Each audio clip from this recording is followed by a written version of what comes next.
and a video file? Oh, okay, so let me record as well. Yeah, I thank you so much for letting me record this. The Yeah, only thing is that I'm getting on my end, only the person that I mean, the view is should it be multi-speaker? What should we have for? it depends how you want to record it. If you want to record it multi-speaker, then it'll put all the people on at the same time. Or if Yeah, you want just the speaker, so whoever's talking, that's how it'll record. no, That I person will like come on. I like multi-speaker. I've got it on multi-speaker. Okay, okay. So let's begin. Okie dokie. I'm Okay. ready. Good morning, good afternoon, good evening, wherever you are in the world. This is Grant Cameron, and this is part of one of the things I'm running now, the Legacy Files. And I have two guests. First, I'll introduce my co-host for today, Cindy Vole. Is that how you pronounce the last name? Yeah, Cindy Vol. So she is a newcomer and extremely knowledgeable. I was kind of surprised how much she knows about the UFO field. And she's going to be doing some interviews with me because, as I've pointed out before, many times I really don't like doing interviews. I don't mind being interviewed, but I'm always very nervous when I do interviews. And I'm good with a co-host. So I've got a number of people who help me with shows. And Cindy has a list of how many people have you got left? 16. 16 people to interview. So we're going to be putting up a lot of stuff and trying to get a hold of a lot of major figures. And her YouTube channel will be up. What's it going to be called? You got a name for it yet? Cindy Consciousness. Cindy Consciousness. And is that a Y or an I? Cindy. Y. Okay, Cindy Consciousness. That's a good one. And my other guest today is a longtime friend of mine. I don't know how many years we've been working 100 together. years. Yeah. We're old, and we've been down the road, eh? Oh, wow, yes. Paola Harris from Boulder, Colorado. I actually call Boulder Consciousness, Colorado. It was the weirdest place when I first went there. It was like, yeah, I mean, we went with some people, and what do you want to do? And we want to go to uh, these groups where people are talking about spiritual stuff. And this is the first time I ever saw that they gathered food, where they were recycling food and stuff. And I went, wow. And people are all on bicycles, and it's like, wow, what a place. I call it Consciousness, Colorado. It's sort of an elevated and beautiful place, but a very expensive place to live. And Paula Yes. is there. She's been there for a number of years, and she's run a conference for many years and donated most of her money and most of her life to running these conferences and done the sort of the legwork in terms of going around the world to investigate some of the major cases, and has actually done something that I acknowledge being important, and that is the 1950 contactees. She went back and went and interviewed these people, people around them, recorded these stories, and she's written a number of books. And she's with us today because I plan to write a book called The Top 10 Stories. I've been in it since, as of last May, I was in the UFO field for 50 years. And I decided I was going to do a book on the top 10 stories that I've run into in 50 years. And Paula Harris has number two and number three on the list. So we're going to be talking about those two stories. And they are the stories that have been ignored by people. And I go like, how could you possibly ignore this story? You'll hear it. It's just an unbelievable story. And Paula doesn't really like talking about it, but it was something they called her. They wanted her to experience this. So we're going to talk about that, but we're going to start a little bit about how you and Cindy got together, and this conference that you're having up at Colorado. So talk about that, Crestone, Colorado, beautiful place, and you're having an event here in a couple of months. So can you and Cindy sort of talk back and forth about how you guys met and what Cindy's going to be doing there, and what's going to be happening? I think it's the theme is Asian UFOs or something, right? No, the theme is Journey to Consciousness, but I'm having a guest who lectures in Japan, and he knows I'm passionate about Japan, and that's Julian Shamaroy, who lives in Paris but is very connected in Japan. He brings Japanese people who are interested in consciousness. His new book that's going to debut, Cindy, there is called Roadway to Oneness. So it's like a oneness consciousness. He's already there. He's done all the UFO, studying. He's done it all. He lives in Paris, but he finds his grounding in Japan. He speaks perfect Japanese.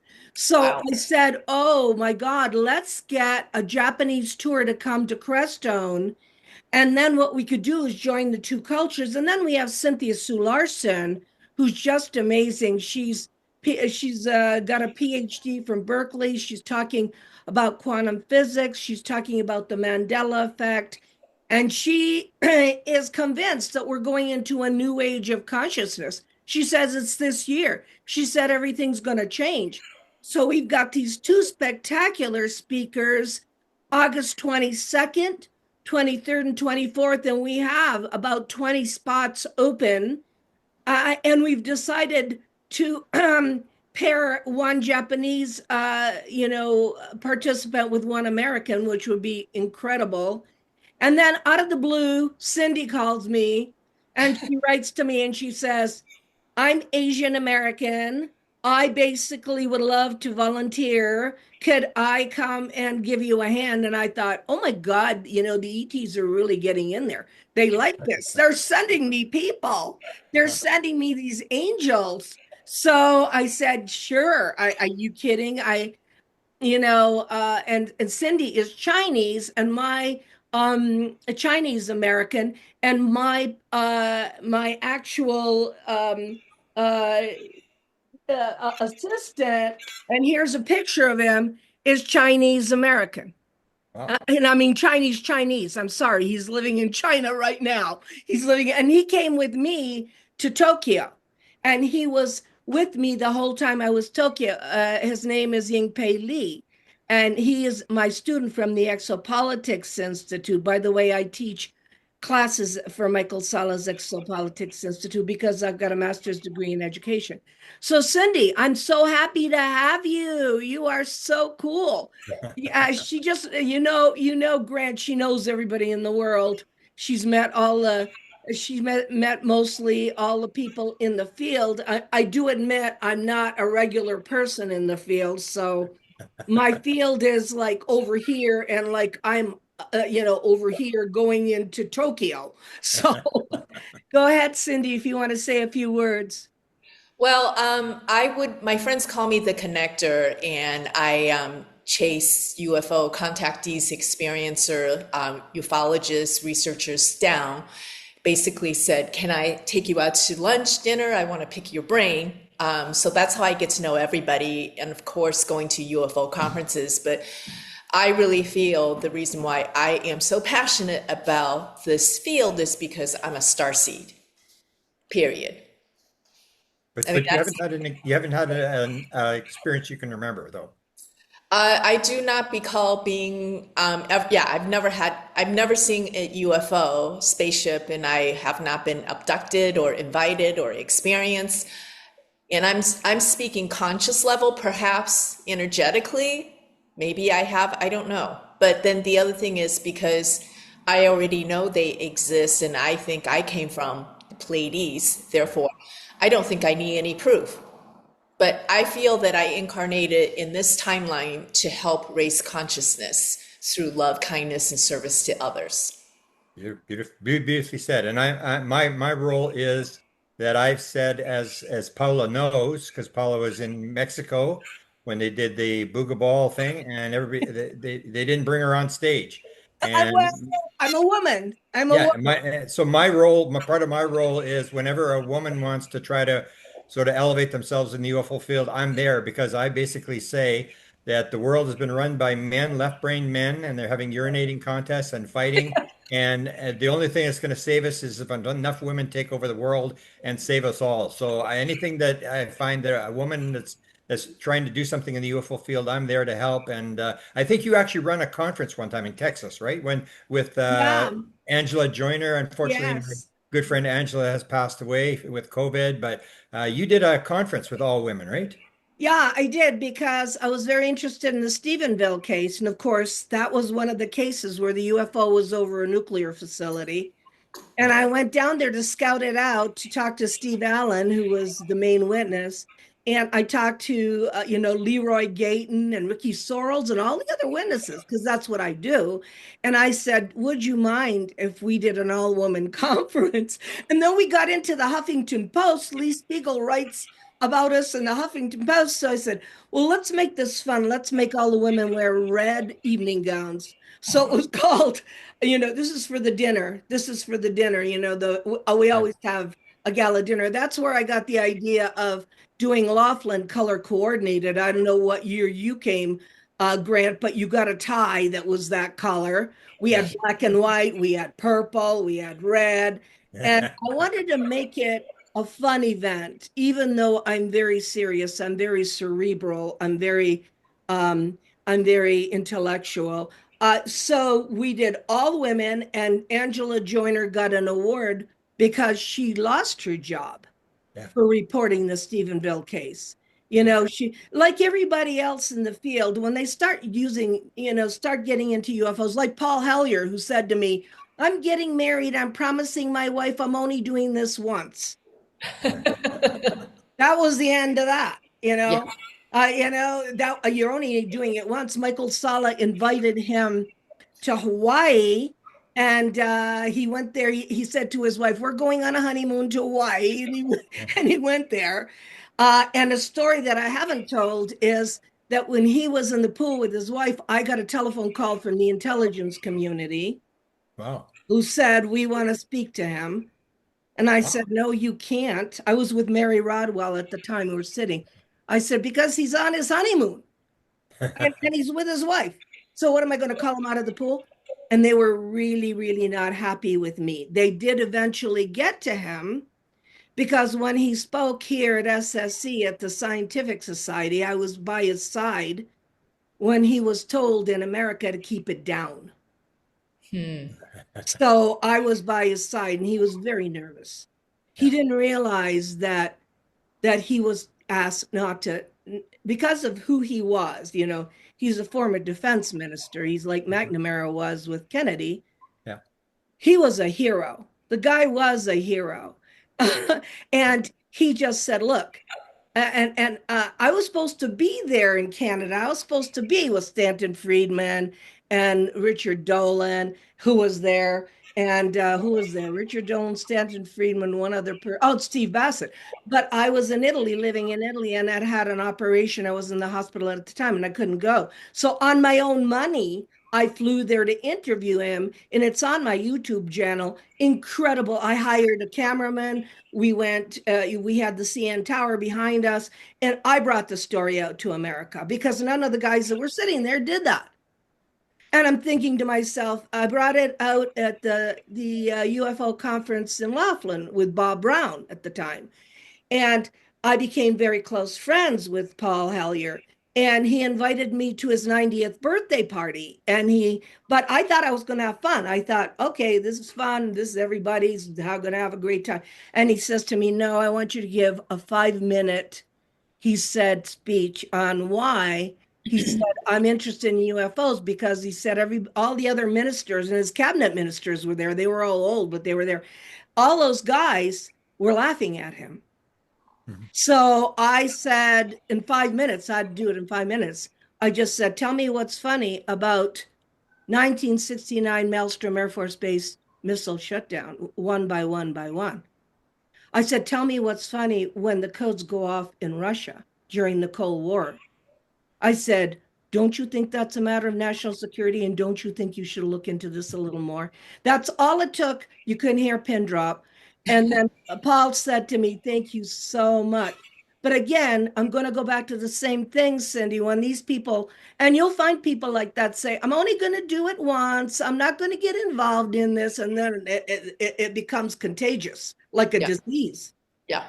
Yeah. We had that discussion, Cindy and I had that discussion. Maybe you can talk about that, Cindy, is that Paula, you'll know that people will come to you and you're lecturing and they'll say, oh, I'm so interested, but my husband and my kids don't care and nobody's listening to me. And it's this idea where I always say, I said to Cindy, I say to everybody, get used to it. It's almost like it's there to keep you grounded. Is Yeah. almost nobody in the UFO field has support.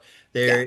They have to keep it same as with near-death experiences, where you find with near-death experience, after people have near-death experience, the divorce rate is 75 to 80% because the people just sort of go to crazy with this kind of stuff. So Paul came in, and it was the same old thing, we were talking about the Stephenville thing with Angela Joyner. I mean, her husband really wasn't into it. He supported her and stuff like that. But she had this experience and wrote about it and ended up losing her job. And she went down the rabbit hole, and she did a podcast and stuff like that. And it grips you, but you sort of wonder, why is everybody in the world not paying attention? Well, I think we are what Dolores Cannon had talked about, the three waves. Yeah. What one of them, we chose to come here to help raise consciousness, to bring peace, enlightenment to the planet, and hopefully in time to join our brothers and sisters out in the galaxy. So Yeah. Yeah, yeah. it is. It's an interesting road, but sometimes a lonely road. But it's good that you have, like Powell will know, that you have friends anywhere in the world. You can go almost anywhere in the world, and you know people. They know you well. Yeah, you have this bond, and you'll see when you have the experiencer meetings at the big conferences, and you would have them as well, Paula. You'd have the experiencer meetings in the morning, and I went to them, and that's where people want to go because they get to tell their story without people laughing at them. And Yeah. all the other people in the room are all experiencers, and they know what's going on. And there's people crying, and they're telling their story and stuff like that. So it's an important thing, and it's you can see if you're in it that it is an extremely important story for the world. And I always look back, that what more could you ask for? I mean, if you have another life coming up, are you going to have one as valuable as this one, where you got to play this sort of a game? Or it just, like, what other life could you possibly ask for than what we've had, to be sort of in the, I call it the Super Bowl of all stories. I mean, you're in the stadium, you're playing, you don't know what position you're playing, but you're in this super magnificent game, and you're trying to make the world a better place by sharing this message. And message, as Paula, you pointed out, with this book that this Chinese guy had written, it's all about oneness. It's about the thing that it's all one thing, and consciousness is primary. And these are messages that we understand, Yeah. and hopefully the women will get it out, because it's a female message. It's the right brain. It's not the left brain. The left brain is into me versus you separation. It's what I get. There's no, everything's separate. There's no, consciousness is just an epiphenomena of the brain. It's all, you got to be rational, analytical. It's all that left brain stuff that has gotten us into the mess that we're in right now. And hopefully there's enough women that come forward in the UFO field and everywhere else to bail us out. Yeah, Yeah. but I also look at it as a Christian message. It's also a spiritual message. I Yeah. mean, it's love your neighbor. It's don't do to somebody else what you don't want to be done to you. And it's, to me, it's so simple, and so it's logical. It's logical. If everybody was nice to everybody else, and the only time that ever happens, Grant, unfortunately, is if we have a tsunami or an earthquake, or somebody bombs the country, and then Yeah. everybody comes together. And I always say to people, let's not do it that way. Let's not wait till some catastrophe comes, and then you have to come together because you have to give each other food. You have to take care of each other's kids. That's not the way we should be doing anything. I mean, that's not even logical. And I'm very logical. But what I'm thinking is, and I just did a podcast on the friendship case. The message from the ETs in 1956 was "Unite, unite, unite, unite, unite, unite." Yeah. This is 1956 in Pescara, Italy, which is during the Cold War. Well, I happen to be one of the people that took a hammer and got a piece of the Berlin Wall. I happened to be in Berlin, and when that wall came down, I have a piece of it. Um, Everything changes. So even politically, the way it is today, it's not going to be like that 25 years from now. And so everybody gets stuck in the present, and they don't understand that we can create a future. But it has to start now. You have to start visualizing how you want it to be. You can't just say peace on earth. You gotta make a plan. You gotta make a plan. So when I do lectures, and I'd love to speak at Rice University where my stuff is, but they haven't invited me to speak there yet. I'd like to say to them, this is not ufology. This is not paranormal. This is not silliness. These things happen. These events happened, whether they be Travis Walton or they be Pescada or they be Ricardo Gonzalez or would they be Sisto Paz in the Chilca Desert. These things happen. This is the history of planet Earth. If you look at it as historical, like an academic subject, this is history. This is not ufology. Yeah. I'm not a ufologist. I'm an investigative journalist. That and people, have had experiences, and you have to take down all of this history because it can't get lost. It must be for our children and our children's children's children. And you can see that from the telepathy tapes. Everybody's going and thinking, oh, well, that's, but one little story I wanted to tell you is I happened to meet Bridie Murphy because her niece was in my class by accident, by coincidence, when I was Explain teaching who she is science. first. Yeah, and I basically, her niece was in my class, in my science fiction class, and her niece said, my aunt wants to meet you. And I said, Wow. who's your aunt? And she said, Bridie Murphy. And here's Paula, who's never heard of reincarnation. Yeah. I go to her house for dinner, and I go, yeah, I'm an English teacher. Like way back when I was so naive, I was so out of it. And she says to me, Paula, she said, I had bad allergies. And I think it was Maury Bernstein that wrote the book, put me under hypnosis. And when he put me under hypnosis to get rid of the allergies, here I am speaking in a Spanish brogue, and they could verify everything I said, including where I lived, where I'm buried. And I was even able to talk about what happened when I passed over. Now, she gave me a record, an actual vinyl record of her, what do you call it, being hypnotized. Yeah. And if you could find that, she's speaking in a Spanish brogue, and it's so interesting. And she said, when they woke me up, she said, I didn't remember anything I said, but she said, they woke me up, she said, I was the first case of reincarnation. She said, I was on all the early talk shows. She said she even met Hynek. She said she became very famous. And the name of the book for people that want it is The Search for Bridie Murphy. But, here I am sitting at dinner with her going, what does this have to do with ufology? So here I am in 2025, getting some answers. Yeah. And you've met some of the big ones, same as Cindy has met some of the big names in ufology, but you've had with John Mack and with and you've traveled to different countries and you write an article, you write for an Italian magazine. You've been everywhere and done all sorts of exciting things, and you're big with the. We're going to talk today about the events at Mount Shasta. You've been big with the South American groups, Yeah, you with the you, fact that they've changed everything in terms of the attitude, that their attitude is not the nuts and bolts, let's get to technology, shoot them down, all this kind of stuff. It's a completely different world that you sort of drag me into with Mount Shasta. And when I come down to it, in 50 years, the Mount Shasta stories are the top three stories in 50 years. There's nothing even comes close to the events that you were involved with, and in 2020, it's just a different world, but it's a different world in terms of attitude, the way they see it. That there's no grays, there's no reptilians, there's no mantids, there's none of that kind of stuff. It's a completely different attitude, and the experiences they have are all positive. And the beings that they're dealing with almost look like they jumped out of the Bible, and just fascinating stories. Talk a little bit about your work with the South American people as well.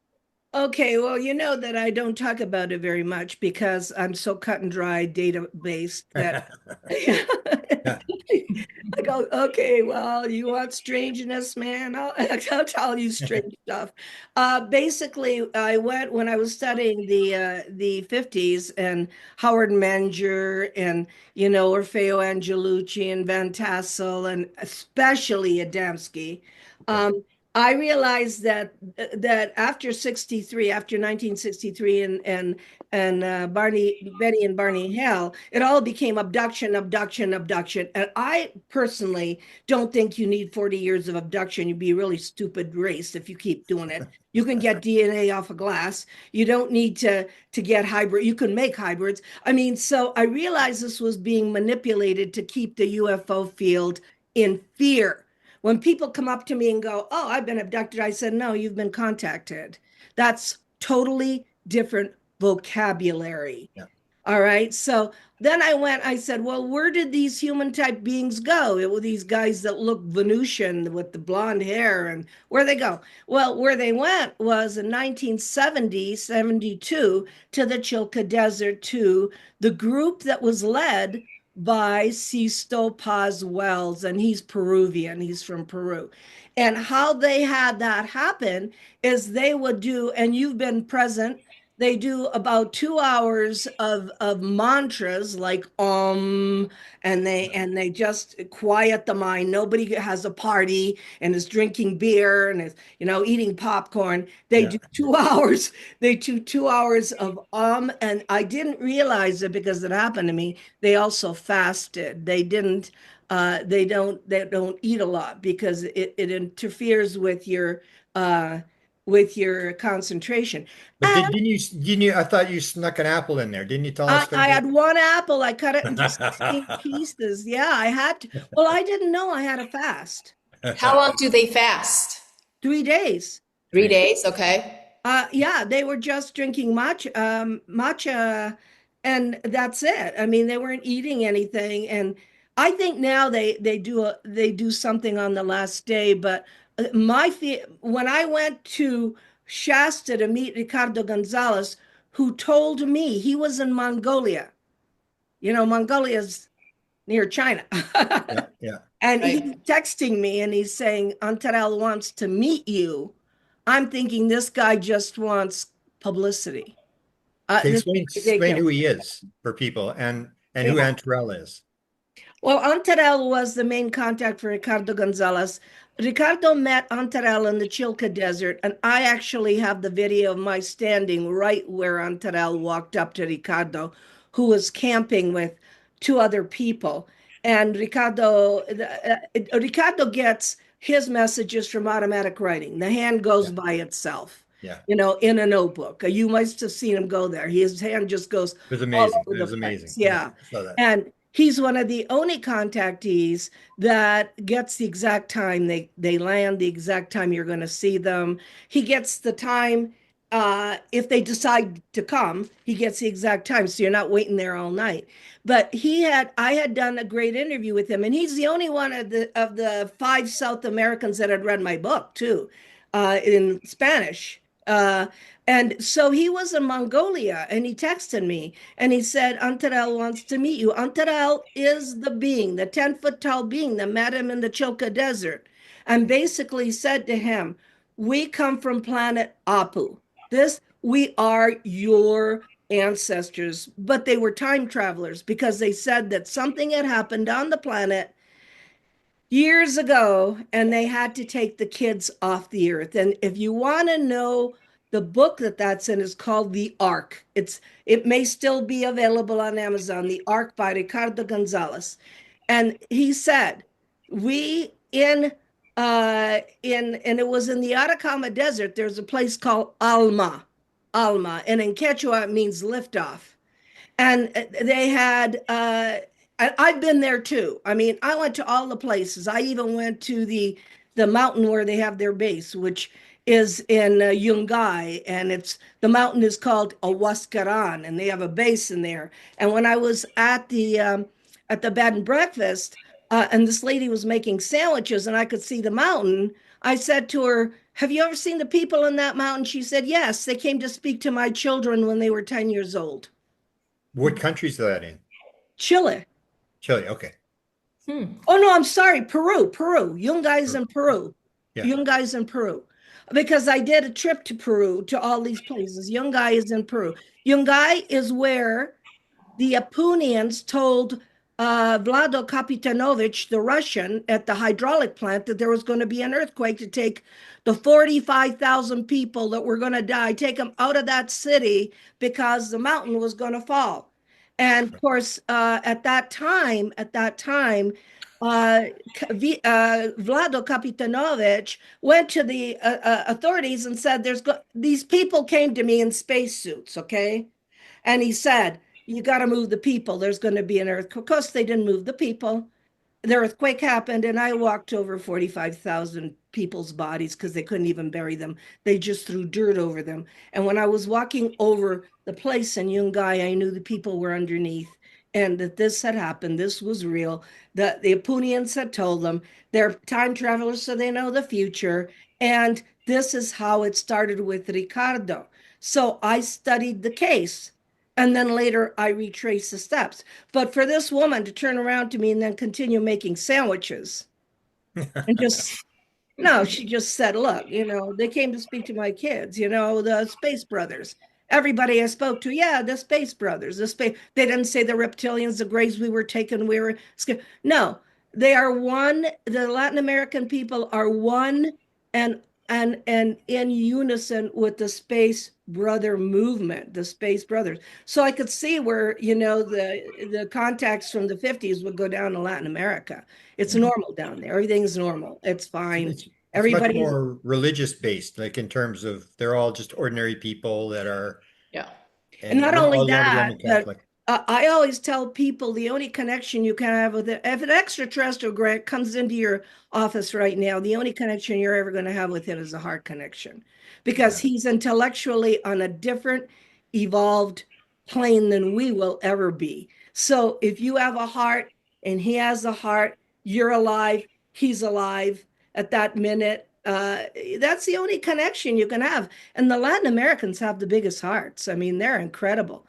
Yeah. They have big hearts. So what had happened is that I did the research down there later, but you want me to get to the contact. Well, Yeah. then Ricardo goes to Malaga, which is in Spain. I've been to Malaga. It's a resort town, and he says, "Paula, I'll pay for everything, but you got to be there." And so I flew in. I didn't realize we were camping. They gave me a one-man tent. Uh, a lady came over with a quilt. I was dying of cold, and there were chemical toilets, which are not, and I didn't know that later on I would be at about 10 different camping sites in my future with chemical toilets. And I didn't know what to expect. So as I told you, I was just watching. I couldn't speak the language, so they gave me an Italian um, interpreter, Corina, who told me everything that was going on in Italian. And then the last night, I remember I couldn't wait to get out of there because I was starving. And then I said, "These people are beautiful people, but I'm so hungry, and I've done it, and it's great." But the message was that if there was a flyover on Sunday night at 8:30, Antarel would be in the forest. So I didn't even remember. I just was getting ready to go. It's like, and then I'm next to Fernando, and I see on because they have a night screening, a big night screening. What do you call it? Monitor. And I Yeah. saw the ship. I saw the spaceship. I saw the thing come in, and I said, "Oh, isn't that interesting?" And then I thought, now I can go, but Ricardo came and he knelt down next to me and he said, "Antarel is in the forest." He said, "My people," and you interviewed Raimundo and the people that saw him. You Yeah. interviewed them personally because you went up to him and interviewed Yeah, them. you helped me. But Ramondo made a statement like you talked about how normal it was. Remember, I asked him, I said, He said, well, I've seen him before. And I said, what do you mean you've seen him before? How many times you seen him? He said, I don't know, 4 or 5 times. And it's like, what? It's like, because they follow these people follow Ricardo around to Or they different follow him events. around, and they're, so he said, "Can you handle it?" It reminded me of what Colonel Corso said when he met the Yeah. ET in at White Sands, and he said, "What do you have to offer me?" And the ET said, "A new world if you can handle it." Do you remember that? Yeah. Those Yeah. Oh, yeah. Yeah. words.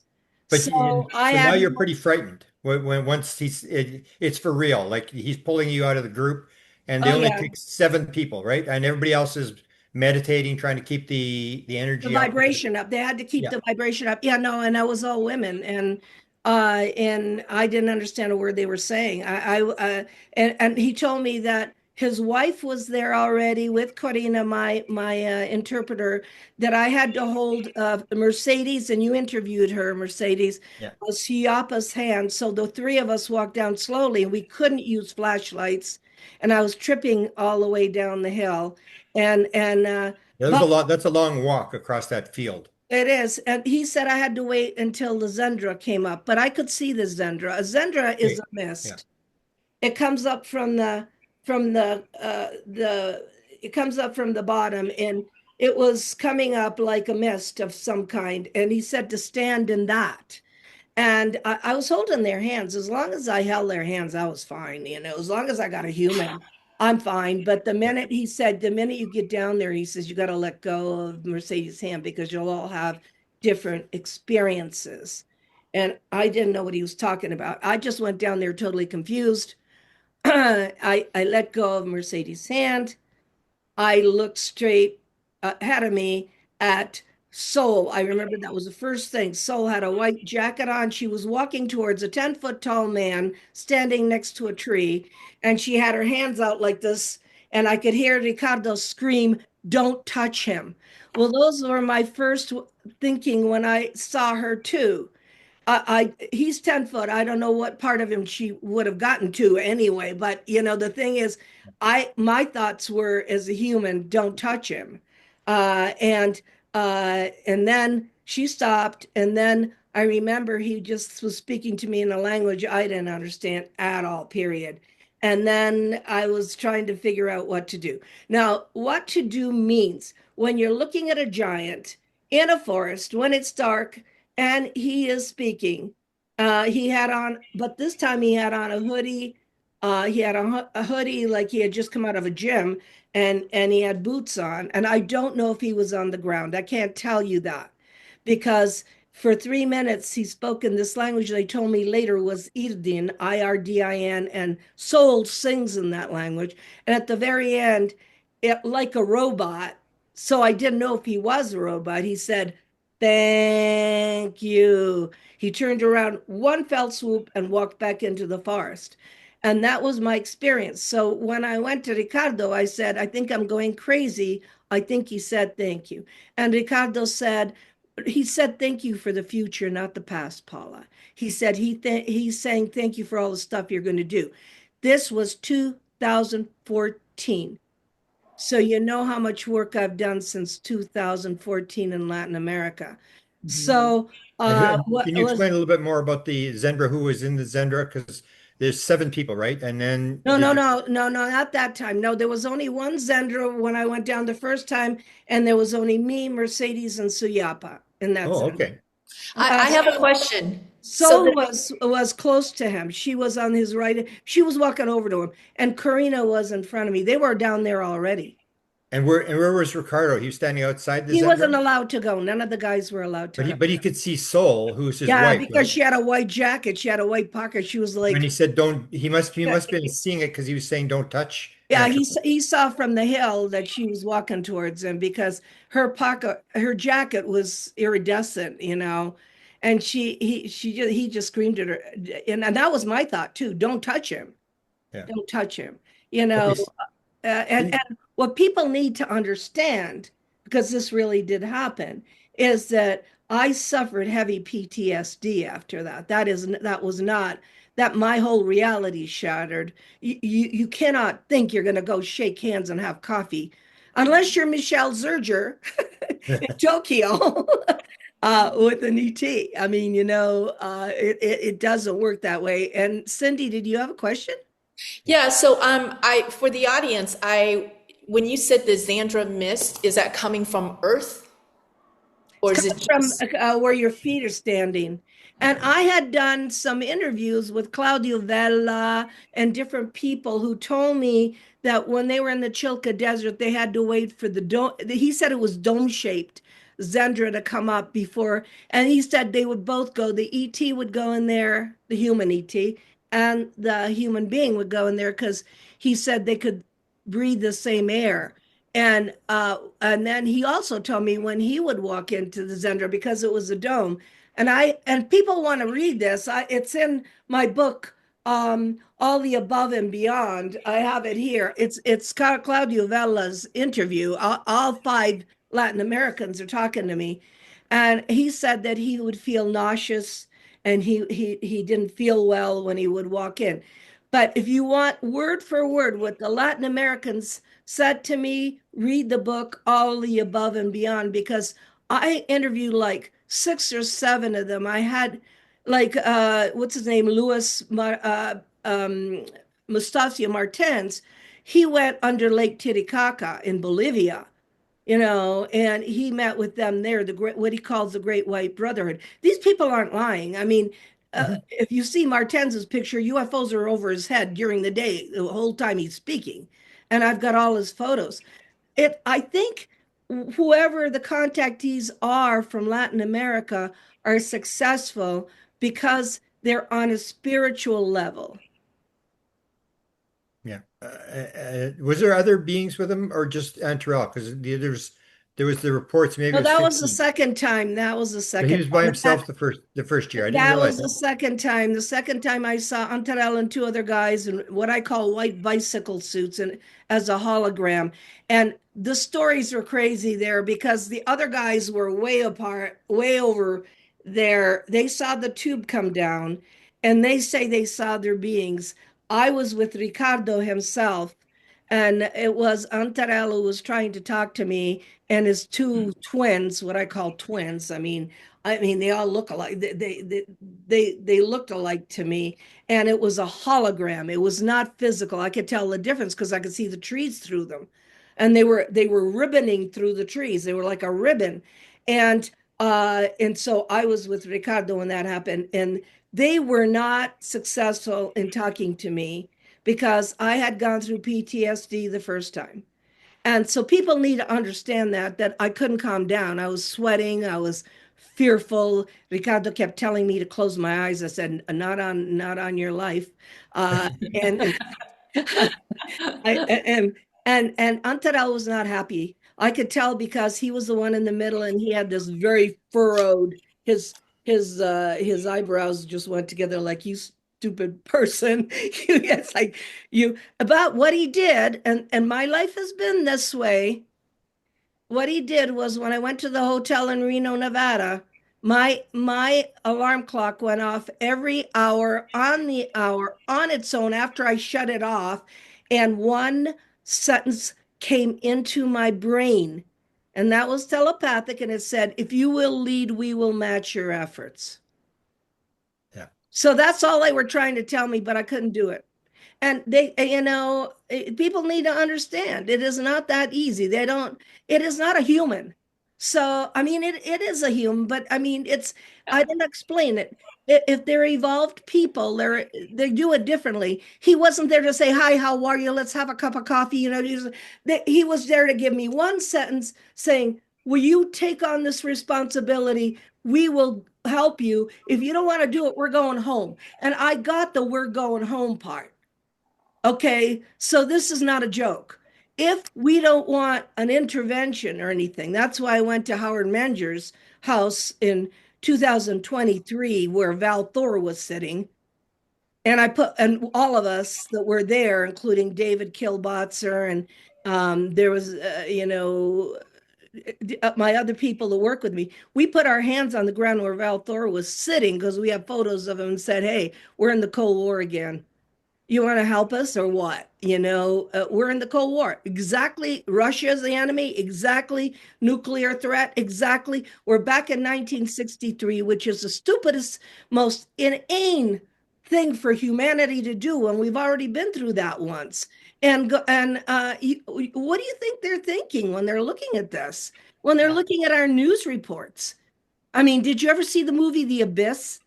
With underwater, and I remember Ed Harris looking at the being, and they show the news reports, and he goes, "You're watching our news," and and the being goes, "Yeah." And so then Ed Harris, and it's the same thing. Ed Harris says, "Well, is there hope?" And the being says, "Yes." So, couple questions.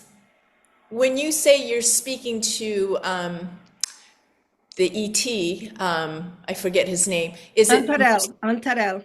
Antarel? So is it telepathy or is it actually verbal like you and I are speaking? Or is it? The first time it was verbal because it echoed through. I thought he had a bullhorn, and I never spoke to him. I never. I just listened. I never. What do you say? I mean, what do you say? So I just listened. The second time, it was in my sleep when he said, "If you will," it was telepathy. It was a thought in my brain while I was sleeping. Well, and they had to wait till I was sleeping because there's no way that you could get to me because when you're in that much of a fear mode, they and people I've spoken to, even Michael Wolf, when I did the case, Michael Wolf sent his ETs into the Ramada Inn when I was doing that case, and I was with a colleague, and it scared the living daylight out of us. And I said to Michael Wolf, "Why did you do that?" And he said, "Because if you're terrified, they will go away." And so I understood that. I had had experiences covering other stories, and had always, and it's not fear because I think there's anything wrong. It's you have to understand your reality is shattered. Everything you believe is not what it is. Well, I wish they'd come visit me because I have no fear. But with that being said, I want to show Oh, the audience. no, wait. No? I'll show you. Adriano, that was with me, always had no fear. He was working in my office in Rome. He couldn't wait. He was crying all night, crying Who of is that? fear. Adriano Forgione, he owns the magazine now. The magazine. I just did a story for them on the Bugosphere. He's now in his 40s. He was in his 20s, crying all night, went back to bed with all the lights on. So he He was wanted there. to have Was contact. He wanted to have contact, and I'm going. I was confused. My reaction is confusion. I just go, I get confused. I don't know what to do. You were showing a book, Cindy. I'm sorry. Yes. Oh, no, it's okay. So this book is by Craig Campapazio. Oh no, So, I don't want to make any comments on that. okay, No, but no. these are Yes, the, yes, because he's taking it from other sources. oh, but are these the Yeah, opinions? those are the That's Apuni, Antrell on the top, and that's Correct? Ivica. Yeah, that's Ivica on the bottom. the commander of the craft. She is his direct descendant. Ivica, she's a woman. Yeah. She's a Okay. woman. And the thing with her is that now this is Chile, this is not Peru. I was in the Atacama Desert with Ricardo when we did in the Valley of the Moon when Ivica came and he went on the sand dune to meet her and the ship stopped over our heads for at least 45 minutes and it was just is a big ship. I mean, we had to keep doing because we had to keep that vibration up. He came back crying that he had met her physically. He doesn't bring people with him anymore. In 2014, that was a once in a lifetime, and the second time the hologram was 2015. He doesn't bring people with him as much anymore. She told him that climate change was going to really be a problem for us, and that Yeah. we were going to have serious problems with water. And Ivica mentioned the Texas area, all that area. So they already knew. I think I was in the Atacama Desert with him when he met Ivica in the sand dunes. If I had to guess, it was 2021. I can't do it anymore because I can't camp anymore. It's too hard on me, So, and I can't do so, it so anymore. tell Cindy the story. Like in 2014, you go there, your world is shattered. In 2015, you get the instruction you need to come back, Antral, and you fight this. So talk about all the paranormal stuff that happened to force you to come the second year. 'Cause you weren't going the No, second I year. wasn't going. No, the thing is, Cindy, in your life, when you're thinking something or you're doing something, do you have weird stuff happen in your house? No. Well, Paula had lots. She's going to the describe it. problem is they came back. Ricardo and his group came back, and they went to Crestone. The Crestone, because Ricardo spoke in Crestone for at least 4 years. He did lectures. Crestone is a very special place, and they begged me to go back because they said that when he was speaking that language, it was encoded, and they needed the message. And I said no, I'm not going back. It's like, oh, that's okay. I had, all I need. But then I was with Tom Hamlin, who works with me, and Tom Hamlin was in Castle Rock, and and my phone called his phone when it was on the table. It dialed it by itself. Now, don't be surprised if after you talk to me and Grant stuff happens, okay? Okay. Because that is the only way the paranormal, what we call the paranormal, is the language of ETs. So my phone called his phone, and I had been swimming, and when you use the right side of the left side of your brain to swim, I left the right side open, and it kept saying, "Go back to Shasta, go back to Shasta." So when the phone dialed Tom, I told him I had been swimming, and I said, "Look, I keep getting that I have to go back. I don't want to go back." He said, "I'll drive you back in 24 hours." So we got in a car and drove across country to Mount Shasta in 24 hours. We got to Ricardo. He was absolutely shocked. And that's when the holograph stuff happened. It was the second. But his phone was phoning your phone as well. I mean, you're Oh, yeah, yeah. But yeah. yeah, I mean, when I was doing, what do you call it? When I was doing Giant Rock, and by the way, Craig Campobasso was with us down there. David Garcia's phone dialed me 17 times. Wow. On its own, on its own, on its own. And Dave kept saying, "Are you calling me?" And I said, "No." He said, "But the phone," he said, "Paula, there's 17 times." But after I had had the experience in Shasta, my landline would do Morse code. It would do Morse code. It would go beep, beep, beep, beep, beep, beep. And then I'll tell this very last story. This is the very last story. 2 years ago, I went back to Shasta with my friend Jeff Mahala. I went to the tree where Antarel was standing, and it had been hit by lightning and broken in 3 places. All right. So I took pictures, Grant, if you want it, because Yeah. I took Because you took photos. me to the tree. I know which tree you're talking about. Yeah, it's broken. It broke. So Jeff said, "Why don't you go up and touch it?" And I did. And the message I got was, "You got to go your own way." But then I said, "Jeff, you go touch it." And Jeff touched it, and it said, "Caution, emergency, emergency, caution." Wow. It said, I mean, it didn't say that. That's the message from hugging the tree or the piece of the tree. So we get home. And what happens is he's got a brand new house, and his smoke alarms all go off. I've got a house that all the smoke alarms are new, all three of them, and my smoke alarms go off too. And I have to call somebody. It cost me $700 to replace them because I couldn't shut off the current because they wouldn't stop ringing. So I went through a whole night with the smoke alarms ringing. So if the message that Jeff got was caution, be careful, and I got go your own way. I mean, they do the weirdest things. It cost me money though, so I'm not too happy about it Yeah. because it's brand new. These are brand new smoke alarms. And there was no smoke, but it was an example of how you get a message. It could be on TV, it could be a TV show, it could be on the wrapper of a candy bar, it could be, I don't even know how to say it, but great, you should do a whole show on paranormal messages. It could be on a wonton, it could be on anything. It could be anywhere, or somebody shows up in your life like Cindy. Yeah.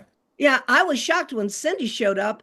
I thought, holy moly! I watched 3 hours of Chinese drama, and I know Wang Yibo, and I know all the singers in China, and I'm 100% involved in Japan. I love. So Cindy shows up. So then I go, who's orchestrating this? I always ask who the puppet master is, Yeah. because me, like Jacques Vallée, believes we could be in a simulation. Yeah. You have to tell the other story that you got the phone message that I actually got a message from Mark Leon. I don't know if you dealt with Mark Leon. He was financing what's the guy that's in north of Denver there that had the big him and his wife and she left him Oh and no, Stan Romanek case. Dan Romanek, yeah. Like he was getting these messages from what was the name of the Oh, Audrey, the phone call. Audrey. Tell Yeah. the Audrey when I was collecting these things and then I heard that you got an Audrey phone call. Tell me that Yeah. story. Well, no, but I wonder how in the world they're doing it, because they have access to technology. Yeah. So they can interrupt your phone call. And they can, and I will vouch for the Stan Romanek case. I will. I was there. I brought Swiss television to film him, and the faucet goes on full blast. Okay. So he had more paranormal stuff going on there than you could even Yeah. imagine. But the Audrey thing, I think there was like 85 messages or Oh something. yeah, there's When I heard because that you got Audrey, one, I then I did. thought, well, they can't be making up because Paula got one as well. Yeah, no, Went I to got no. Crestone with, Audrey, I don't know who Audrey is, but Audrey, but you but you got the gotta phone look call at. from the Airbnb at when you went with Greer to Crestone. And remember, you said, "Oh, I'd like to go," and then you got the phone call, and they said, "Don't worry, you'll go back." Don't you remember that? Yeah. Well, Yeah, I no, there's so many. It's so, but you're you talking don't. to aliens all the time. But when you live in the paranormal, and you of all people, Grant, Yeah. Oh, I've had sure. come I on, I Grant, got the come message from on, Aunt Terrell as Grant. well on Desta's cell phone. We know Grant's coming to the mountain. There's going to be a program sighting Saturday night, and there was. And so yeah, that's why I'm so interested in the story because when I went there, it was the same thing, and I thought they would open a Zendra, which is like a portal in the English language, like a portal. And I didn't even really want to go. I was saying to Desta and to Katerina, I said, "Do you guys want to go in? I really don't want to go in. I'm not really that interested in that." But it was kind of weird when you get a phone call, and that's why I said to Desta, I said, "Get the message. What's the exact message?" Is because he wanted me to put it on Facebook, and it was coming through Ricardo, but it was just kind of weird when you get a message on a cell phone. It says, "Oh, the alien knows you're coming to the mountain." And it's like, No, what? it invited it. It told you actually. Terrell told you there would be a flyover at 9:35. And 9:33. Yeah. I sat behind you and watched it flash right over you. And you Yeah. said, "But isn't he going to land?" I said, Yeah. "No, Yeah. no." From what I'd seen in 75, it was nothing. But then the thing started after the seven flashes or whatever over my head. That's when Soul put on the cell phone and he pulled out that little book and he started that automatic writing. That's when I said to Desta, I said, "Oh, why didn't I bring my camera?" Because I had a film camera. I said, "Why didn't I bring my camera to the thing? I could film this." And he's going in there, and then he's going sideways up the page, and his hand is just roll. And then he Yeah, stops, he goes, closes the book, and then he opens the book again. He starts writing again, and he got the message from Mantarell, and then one from Avika, and that's when they said in the message, Grant doesn't need to see; he already knows, which is exactly. I have no interest in seeing "No, you UFOs. don't need to go through that." Yeah, so that's what the message. It meant a lot to me when they said Grant doesn't need to see; he already knows. Because I was kind of disappointed. I go, "That's it." I thought they were going to open a Zendra. It's like, No, and no, people actually got upset yeah. with me Yes, I was talking about Zendras, and they said, "Quit talking about them. It's just like you're making it sound like the open one every time," and they don't. No, but I didn't even tell you all of it, because it scared the living daylights out of me when they came to beg me to go back in 2015. Mercedes said, she said, Paul, I turned to the left and you weren't there. Well, that doesn't make me feel too good, okay? I Yeah, said, yes, I was. And yeah, we started to fight. And she said, no, Paula. She said, for a solid, she said, minute, you were not there. So how can you explain that? yeah, And I don't even want to try because that's not my job. yeah, My job is to collect the data, to raise consciousness, not to worry about where I went in that 1 minute yeah. that she couldn't So see me. you could see her, but she couldn't see I you. wasn't looking at her. I was looking at Antaral. We weren't even together then because I had to let go of her hand. Hmm. Remember, I had to let go of her hand. Yeah. So So Bishop is if she's telling the truth, and I keep saying, "Are you telling the truth?" And she said yes. Yeah. So I don't want to argue about whether I was there or not because I didn't feel I went anywhere. But if she's telling the truth, I disappeared for that minute, Yeah. and it's hard Yeah. because I don't want to address that kind of stuff. Yeah. But there was a lots of weird stuff going on. There was those little guys with the little iPad things. Do you see those That's guys? only one witness, and I don't really think no, there were little Oh, you guys. didn't see the little guys that were behind the trees? No? Okay. I saw little guys. I saw little what if I had to ask what they were gnomes. Yeah. Gnomes like gnomes. I mean like little what do you call it? Gnomes. Yeah. How do you call them Yeah, gnomes? gnomes. Yeah, No. little So what gnomes. I think happened is when that tube and Tom, you talked to Tom Hamlin who saw the tube come down from the sky. I think when and he wasn't sitting near us, he was sitting in the sandflags. Yeah, he had taken the chair because they took a Yeah, chair he took because my chair you that were going to collapse. So they took your chair yeah, I and know. then he sat, you went into the Zendra and he sat on the chair and watched. He felt he wasn't invited, neither was that other person actually. You have Yeah. to be invited. And so what happened, I think, is when you have a tube coming down. This also happened in Sardinia. I can talk about this.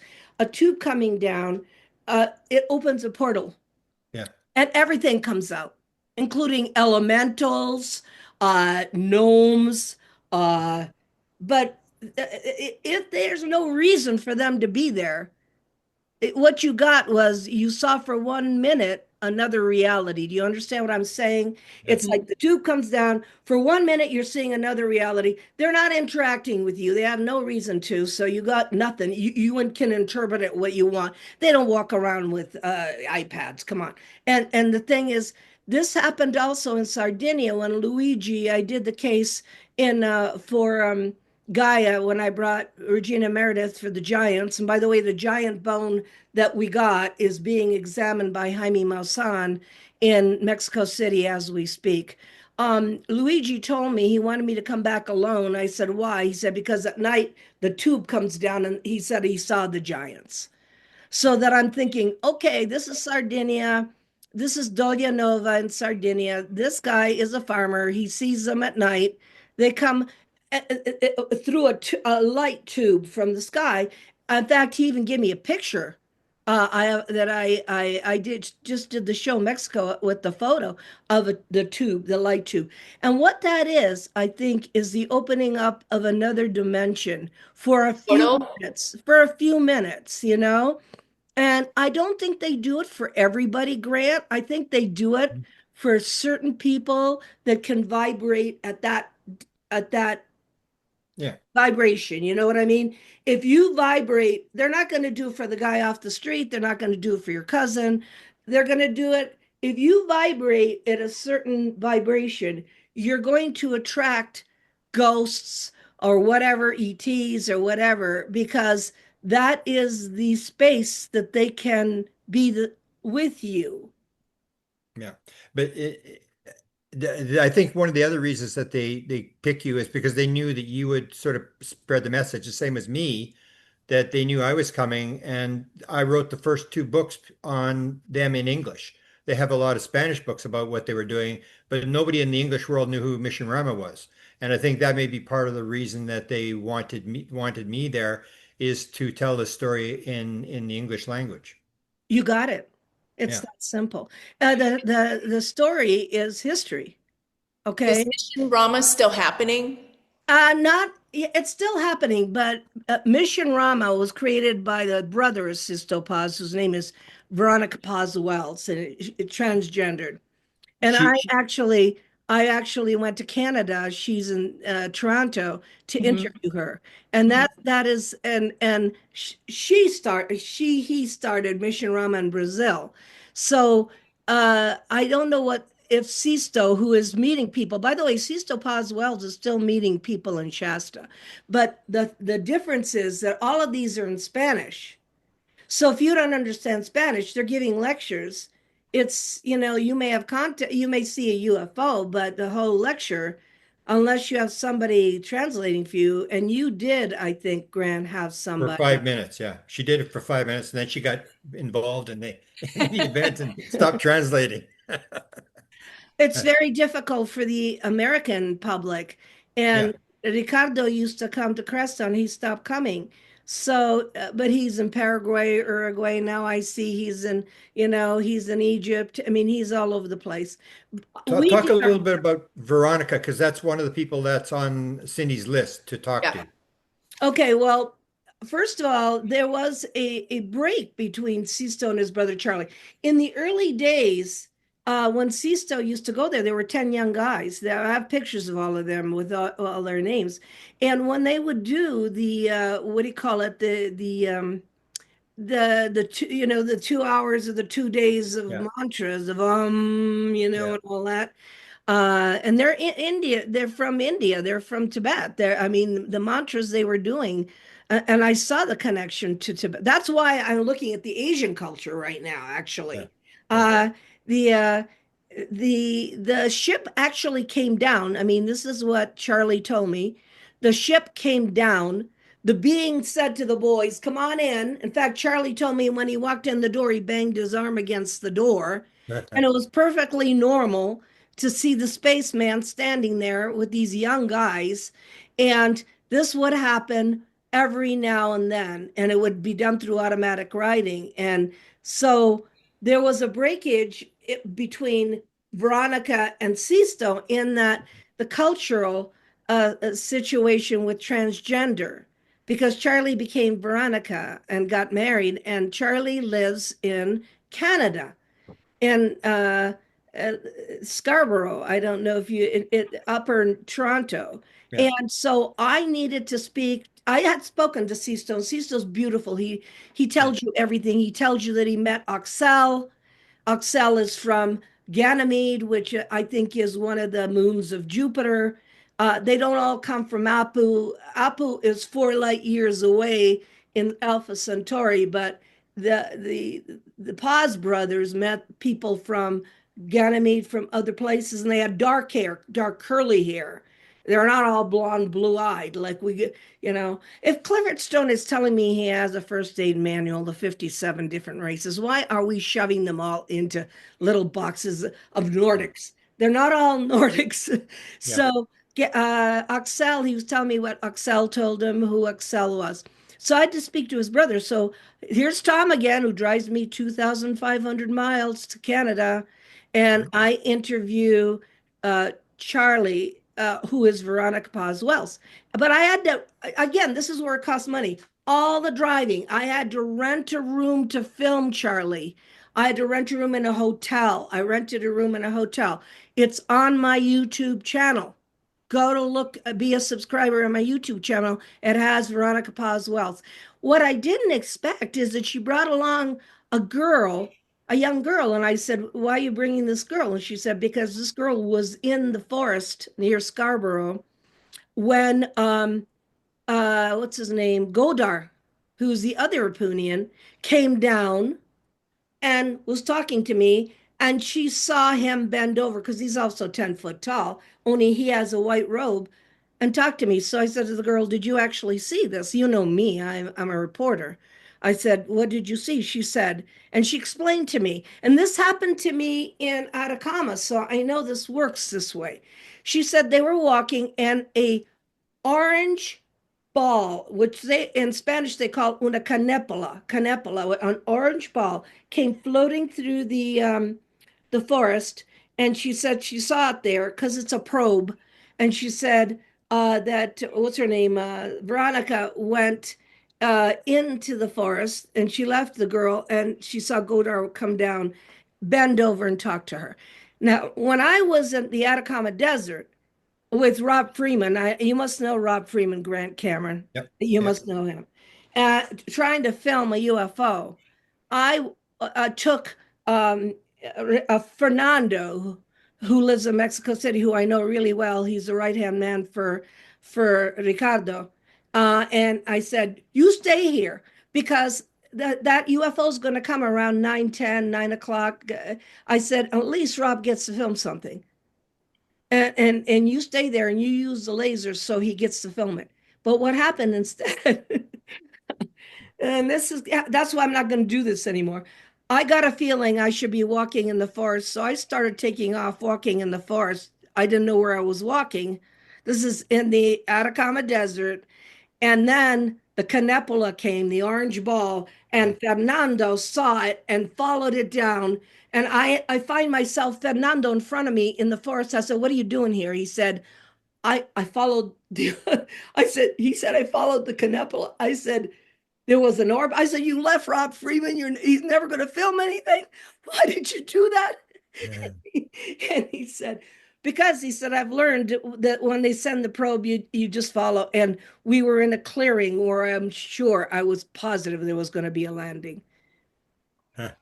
So do these things happen? Yeah, but you got to be willing to camp overnight. You got to be willing to use Yeah. chemical toilets. There's no, I mean, you can eat. They sometimes bring food with them, but and it was so hot during the day that ambulances took away people, and it was so cold during the night that I was dying. I had 5 coats on. I had coats and alpaca thing That is in cool. the Atacama Desert. I've been through that.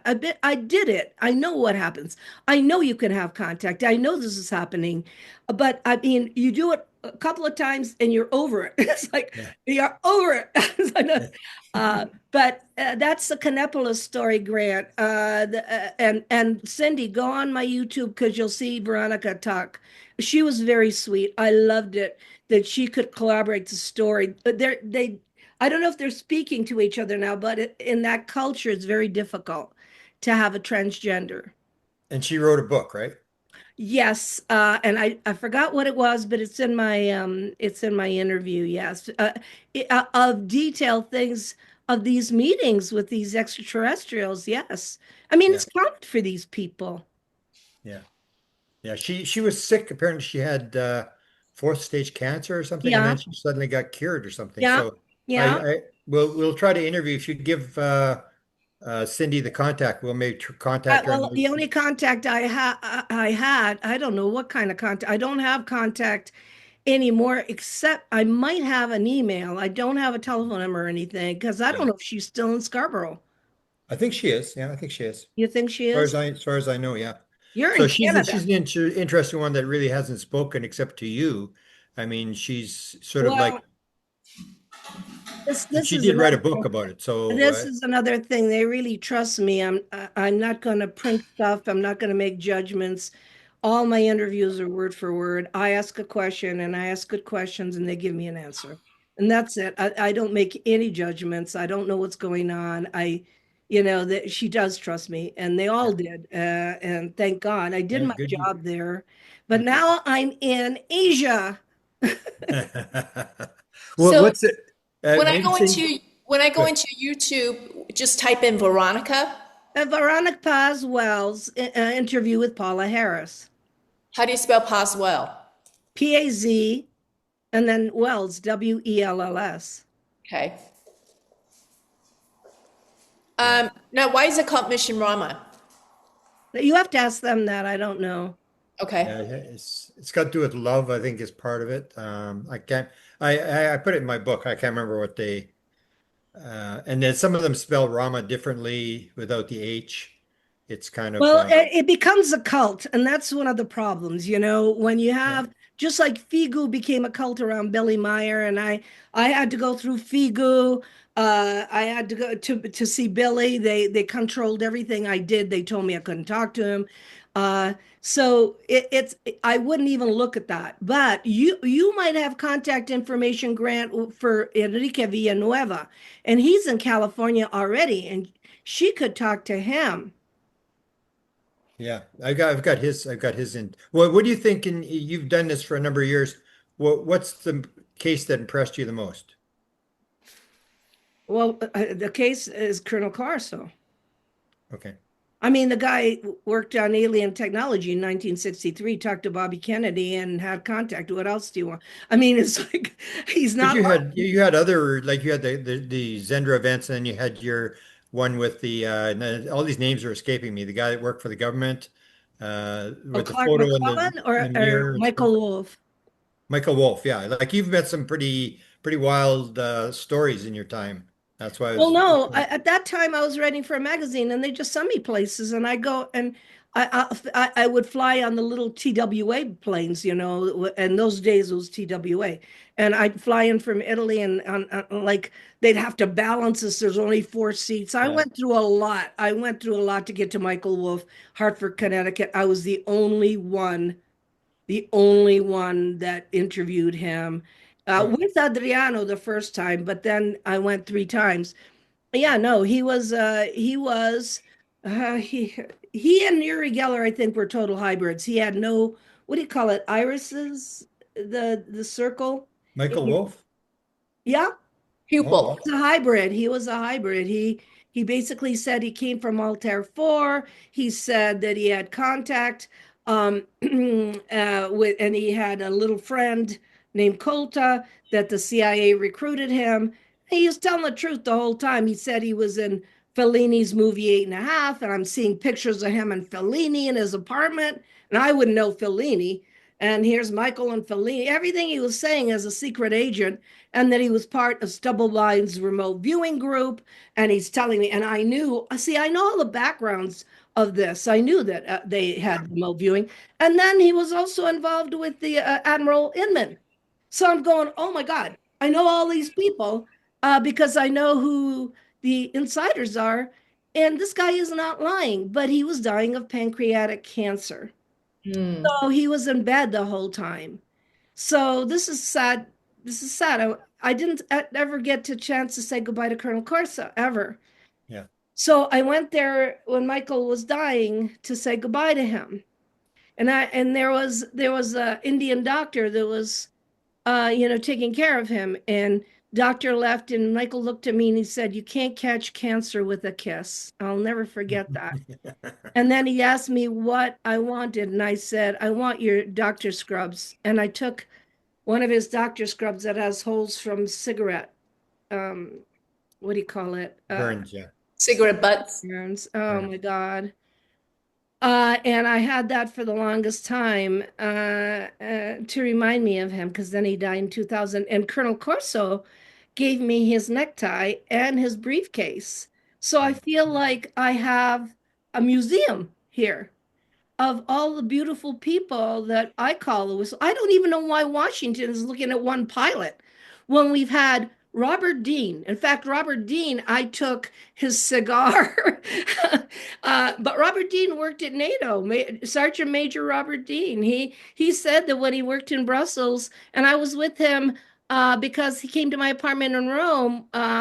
With Marcia, and I gave them my bedroom. So he was able to talk about during the Cold War how we almost started World War III. People don't understand. This is a matter of national security. If the Russians think that's our stuff and we think that's their stuff, we're going to start throwing bombs at each other. Yeah. Instead of talking about it, Robert Dean said that. He said, I saw the pictures of the UFOs. It started almost World War III because the Russians thought it was ours and we thought it was the Russians. And if you want to play the national security card, I think that's a good way to open this subject up. Even though they're not dangerous, there's not going to be an alien invasion. I mean, it's ridiculous. The stuff I'm hearing is just so stupid. Not logical. Yeah. It's not logical. And when I'm down in Mexico City, and I see the footage, the current footage, and I see a UFO over Israel, and then it's being shot at, and they can't get to the force field around it. I'm going, the Americans aren't knowing that over Ukraine, Israel, and Russia, there's sightings all the time, and they're not on vacation. Yeah.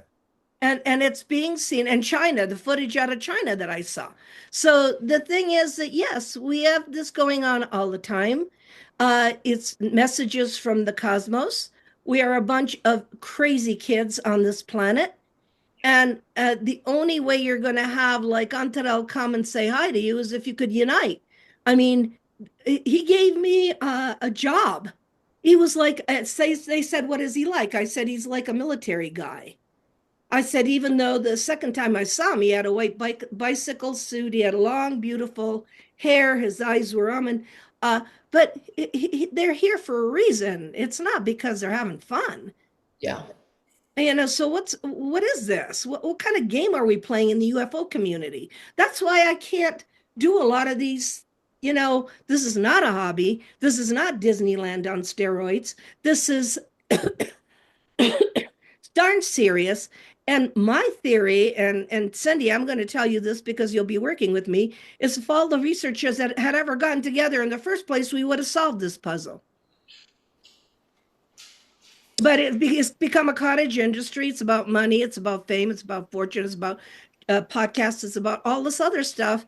And the world is going crazy. The planet is going crazy. Right. And I'm thinking, who can I work with to make some kind of difference? Now it's that I'm going towards Japan and Asia, even Korea, even South Korea. I've been there. There's a lot of people interested. Taiwan. I mean, that culture knows there's a spiritual message, and you don't have to convince them of that. They're not worried about alien invasion. That's not the first thing they say to you. Oh, yeah, let's, well, like, what are you going to do? Go under your desks? He's like,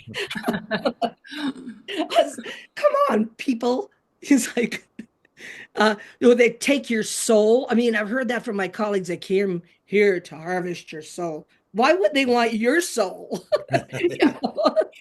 Go to an evolved planet. Go get their souls. Go to a beautiful, evolved, grown up planet. We come to these souls. I mean, the reasoning is so insane that I sit there go, thank God I knew Clifford Stone. Thank God I knew Michael Wolff. Thank God I knew Colonel Corso and all the whistleblowers that really were insiders that were heroes for me. So, I'm available to answer questions, but my Crestone conference on August 24th, I'm going to give some data. I'm going to talk about the early days, especially. But I really want to switch over to consciousness because it's all connected. And Grant, you're Mr. All Connected. I mean, near-death experiences, telepathic tapes, telepathy, paranormal, ghosts, the whole entire salad bowl of But it's all connected. That's the thing. It's all connected. It's all, and I always been interested in weird stories, and then I suddenly realized the weird stories is what's going to tell you the things that you've got wrong in understanding the world. That it's much more complex than we think it is, and it's following the stuff that's outside the bell curve. That's not normal. Everybody wants to do the normal stuff, but that doesn't give you the answers. That just tells you the same things all over. Any questions you have, Cindy, for Paula? And what are you going to make Cindy do there? Is she going to be So in charge of? Cindy is basically helping me as a volunteer. Administration. Because with three speakers, there's no room to add anybody else, and it's Yeah, not no, going to. no, but I'm saying I just wanted to, you're No, going to make she's her work she's hard. administration, but she's also Asian. So for me, when she contacted me and told me her background, and the fact that I have an Asian assistant from China, who, by the way, was going to work with UFOs. So he went to Cambridge to get a PhD in divinity. And I said, that's not the way to do it. But he wants to be legitimate working with UFOs because our field is so much of a circus. Sometimes they don't take you seriously. So he wanted a degree. He said, how can I get a degree in this? There isn't one. There could be one, though.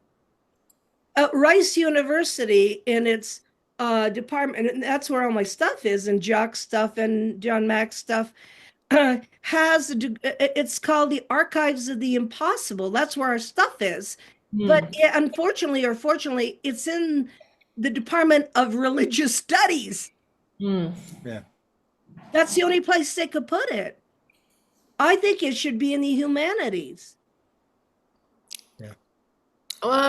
Paranormal humanity. Yeah, and the humanities, the humanities could be, well, look, the cosmic messages, I think, are beautiful. I mean, isn't that philosophy? And isn't that philosophy, humanities, anything.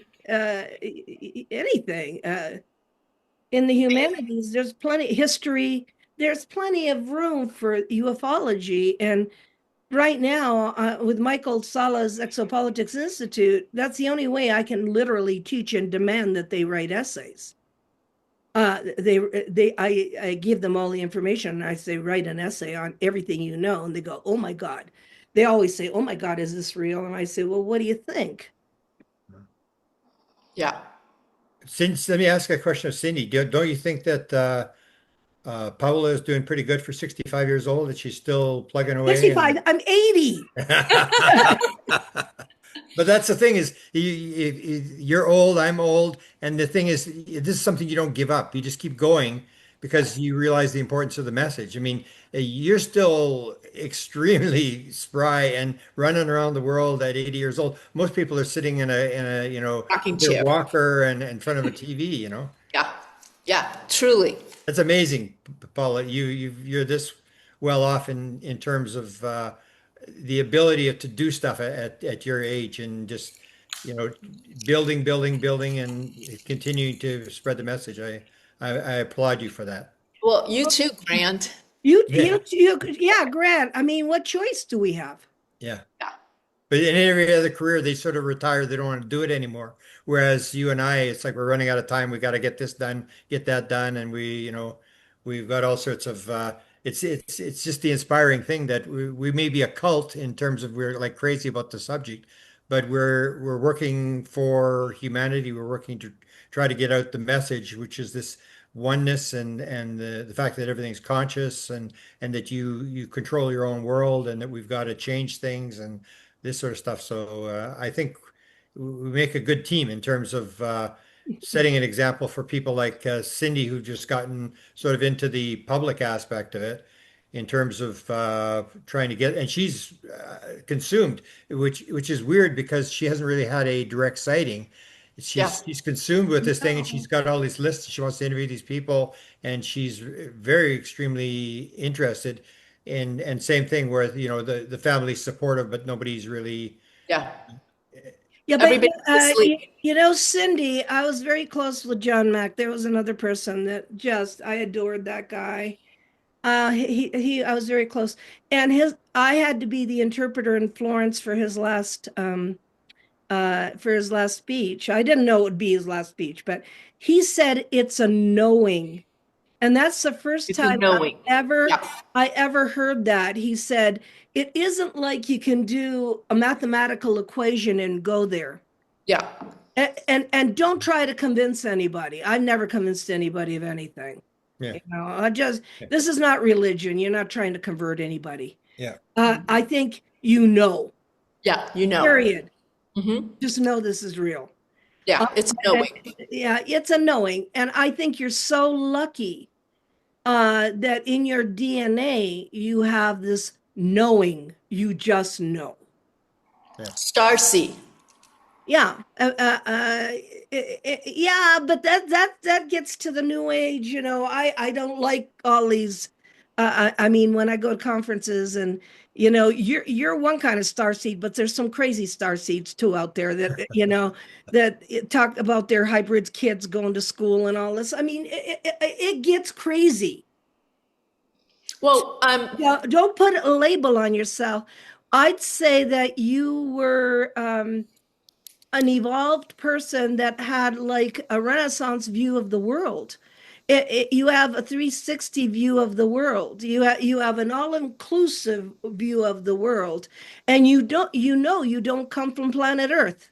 yeah, yeah. Well, that's why I see myself, for lack of better words, as a starseed because I just know that this is not my first go around, and I don't feel like Earth is my home. I just feel like I've lived elsewhere. And there must be a reason why I chose to incarnate in this time frame. So I want to make my time worthwhile. So I think people like us are old souls. We've been around. Yes, yes, yes. Awakened, Because awakened souls. yeah, actually, we could be from the Earth, old soul too. Like when I did the Oni regression, it was I can tell you this story. God, I got so many stories. Uh, 1980, I did my first regression past life, Yeah. and I saw myself in Greece as I saw myself as some kind of priestess in Greece, Okay. and then I saw that I was buried alive. Yeah. They went through this whole thing. So then we came back to Boulder and they were going to do it again because the people that were with me said, we must have been with you. And so they put me under one guy that was really good because it's really hard to put me under hypnosis anymore. Put me under hypnosis and I saw Atlantis. Wow. And I saw glass, and my whole house is glass. I have no wood. I have glass and brass. I have all crystal in my house. Even my table, everything's glass. And I saw fireballs coming down from the sky, and the men and the young men were missing. There was only women and old men and children. And I saw these fireballs. At that minute, I was in an apartment. And they were playing football outside, and the football crashed through my window at that very minute. And Wow. I couldn't tell the difference of where I was in Atlantis or what had happened. So I came out of the hypnosis with nausea and I didn't know where I was and they had broken my window in 50 million pieces. Later on, years later, I went to Delphi in Greece with a tour, a kids tour, kids tour. And I'm walking around, like I always am, half asleep. I never know what's going on. And and I go to a place, a temple that's fully, white temple that's fully and intact. And there is a big bowl, and they're telling me that the oracle, and I was stupid. I thought the oracle was a crystal ball. And they told me the oracle was a woman that would sniff these fumes and be able to Sense. tell the future. Yeah. And I got really nervous because my thought was, I've been here before. And I had a boyfriend at the time, and he thought it was funny. He said, "Go and pose near that thing and everything." And I was totally confused. I kept walking around Delphi thinking, I'm confused, I'm confused. I get on the bus, and the tour guide, who's Greek, who did not say one word to me during the whole entire tour, came up and said to me, "You have been here before. You got too many people around you, and you must return alone." Hmm. This Wow. is the tour guide who's Greek. And I'm going, oh, because I get very confused because this is not the way I was brought up. I don't know. Were you brought up like this with all these extra things that Yeah. you have to put in your toolbox? I want it. I want it cut and dry. I want the answers. I don't want any deviation. Like, and then you're telling me I've been here before and I got too many people always around me and I got to come alone. So have I been back to Delphi? No, I haven't been back to Delphi, but these are answers to the questions. So Cindy, I don't know, I think Grant agrees with me. If you have a question, ask the universe and you'll get your answer. Yeah. Okay. Before I go to sleep. anytime. Even Yeah, because it does follow you around. Even like the one part that we didn't get into was your interpreter in 2015. It followed him home. He had all sorts of sightings of Antaral and yeah, his but car. I don't. I'm not going to aspire to that. No, but Antarel I does mean, not it come does. in your house. No, Antarel does not come in your house. Antarel gave a message that sometimes people interpret things, and I do not. I will not support that. Antarel, I've seen Antarel twice, and I felt him in Yungai because I heard a bullhorn thing, and I said, "Oh my God, he's here!" And I was under the mountain. No, if Antarel will not follow you home, he's not. He why would he? To do Well, what? it's this hitchhiking effect that Not it not like not on Terrell. with the cell phone. Same thing with cell phone. His windshield wipers are on his car, and his wife was bugging him, Yes, like yes, tell your yes, yes. Martians to leave my car alone and this sort of Yeah, stuff yeah, like yeah, that. Like yeah. the thing is that it's not just one experience and it goes away. Like it was at the hotel, it was at the Oh yeah, pool. It was like no, it just follows you around. the paranormal part. I had an assistant, David Garcia, that his sunroof would go in and out, and he was with me in Shasta with you, and his sunroof would go in and out by itself. But as far as Antarel or any alien coming into your house, are not going to do that. That is, there's no reason for them to do that.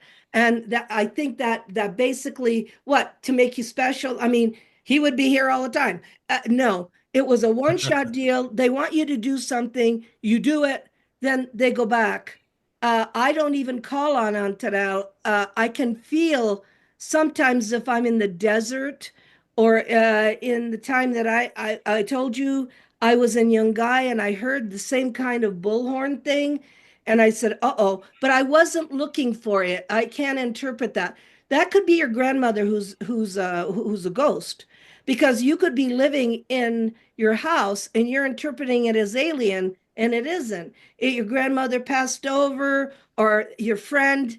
I have so many friends that have passed. I mean, I wonder about Clifford if he's giving me messages and it's not alien.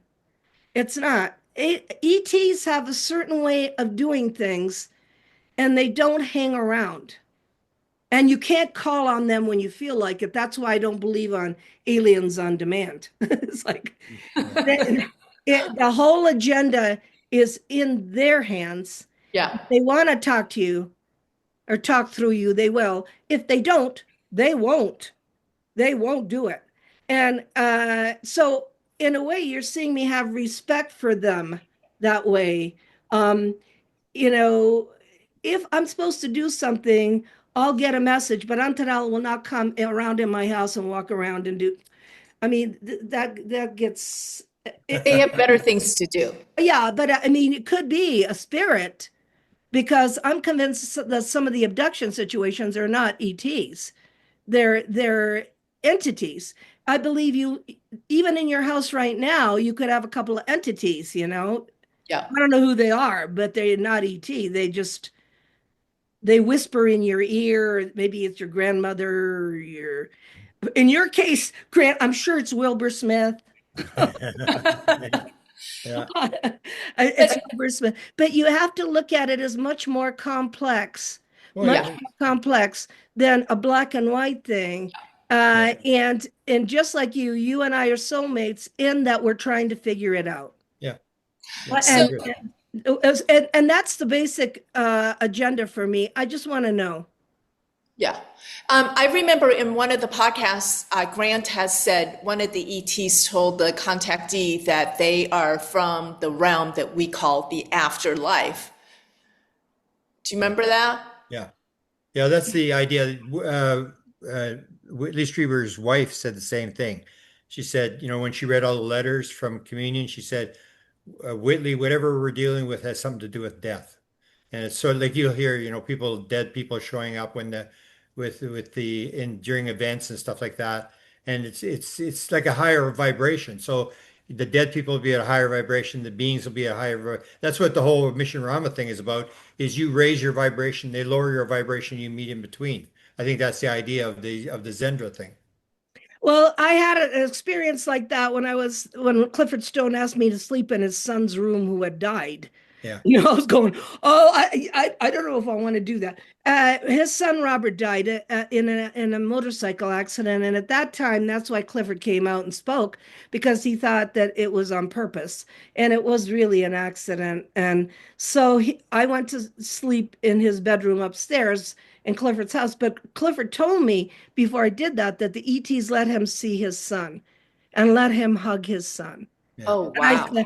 I said, how could they do that? Clifford's really Catholic. He wouldn't eat meat on Friday. Yeah. So I thought, how can they do that? How Yeah. can they have you see your son whole and entire and hug him? And Clifford said, yeah, he said, uh, because he said, I'm very involved with, and his Corona was his ET. He said they let me see my son, and of course I was freaking out. I was sleeping in the bedroom. I go, I don't want to see anything. You don't have to bring me any kind of. I don't.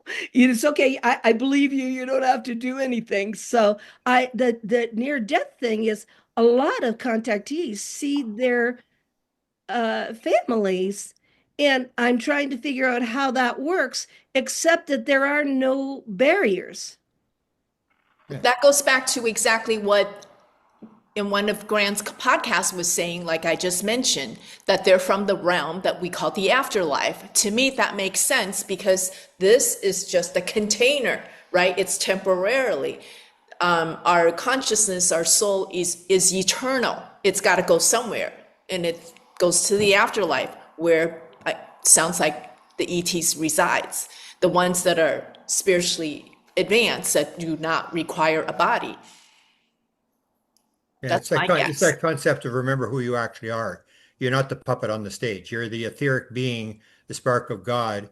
And the next time you may play Aunt Terrell work with Aunt Terrell, or where we may be working with the beings in terms of raising consciousness, that you're doing this, I'm doing that. Next time you play the alien, I'll be the human. And it could be, you never know. It's just, you got to remember that you are the etheric being and not the puppet. We always get confused that we're the puppet on stage. Yep. And or what Anne Strieber said to Whitley as well after she died, she said, Whitley, I am no longer Anne, but I'll always be Anne to you." Yeah. That Uh, makes sense. Total yeah, sense. yeah. Well, he's at Rice. All his stuff is at Rice University with Jacques, Dr. John Mack, Jacques Vallée, me. I'm Yeah, the only woman. there you go. Well, you uh, made some headway then. yeah, because I'm with all the guys. All my stuff is there, and so students. But that's been my dream. If somebody says, "Paula, what is your dream?" To speak to a university class of 1,000 kids Yeah. Yeah. because the What kid Paula, what would you say to someone like Cindy who's just getting into podcasting and talking to people? What advice would you give her? to follow her heart and follow her gut feeling Yep. because you don't use your brain, don't try to figure things out, just follow what you feel and you'll go along. If you feel like you don't want to be with certain people or you don't want to deal with certain things, don't do it because you're being guided anyway. I mean, I realize that I worked on instinct. Actually, I asked John Mack about that too. I said, how much of what you do is intuitive and on instinct? And he said 70%. Wow. So it's like we're all psychic. We all can Yeah. do this. Yes. We can all figure it out. We all have different roles. Um, and don't try, and she and I have talked about this, don't try to convince your kids. Yeah. Don't it's okay. If there's many lifetimes and they're in third grade, what are you going to do with a third grader? Yeah. No, I mean, even people that come up and question you, Grant, why bother? I mean, they got other chances. Yeah. They got other chances. Anymore in my old age, I want to hang around with grad school. Though I'm more, grad school is easier on me. Yeah, yeah. And it comes down to the thing that you came into the world to do something, and what you got to do is figure out why are you here? What's your job? What you're supposed to be doing? Well, thank you for getting together, and I'm glad you guys are working. See, Cindy, how your life changes. Um, We're going to do a sky watch on August the 1st. First. Yeah, and we're in Vancouver. The group is going to get together, the Vancouver. So anybody that's listening here from the Vancouver area, you can contact myself at whitehouseufo@gmail and attend the Skywatch because I just moved to Vancouver here. And then coincidentally, Cindy's daughter is getting married just outside the city. And so we're going to link up and we're going to change the world, right, Cindy? Yep, absolutely. And then Cindy's gonna lead the stargazing on my land in Crestone one night. You were gonna work with that with Cynthia Okay. Larson, and that we're only gonna do one night Okay. because the Japanese contingent has some cultural things they're doing, which I'm so excited about. I'm just so excited. And for people, there are 20 places still left in so go to www.StarworksUSA and register for the August 22nd through 24th. And Grant, I was going to ask you, if you just did one lecture, would you do May again for me just one time?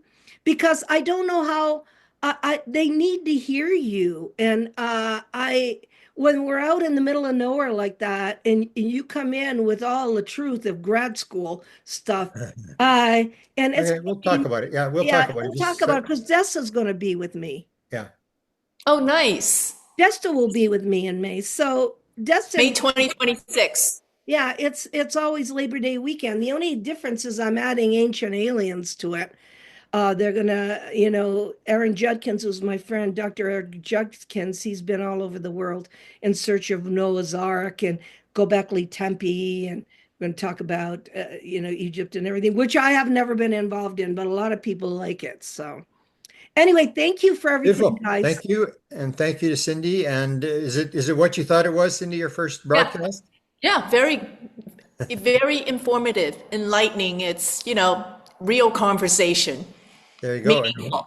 And we'll do many more in the future. Thank you, Paula, for all you've done. And I respect you and fantastic work. And let's talk again. Anything you need from me, I'll help you out because I know you're on the right road and we've got to work together. Yeah. Yep.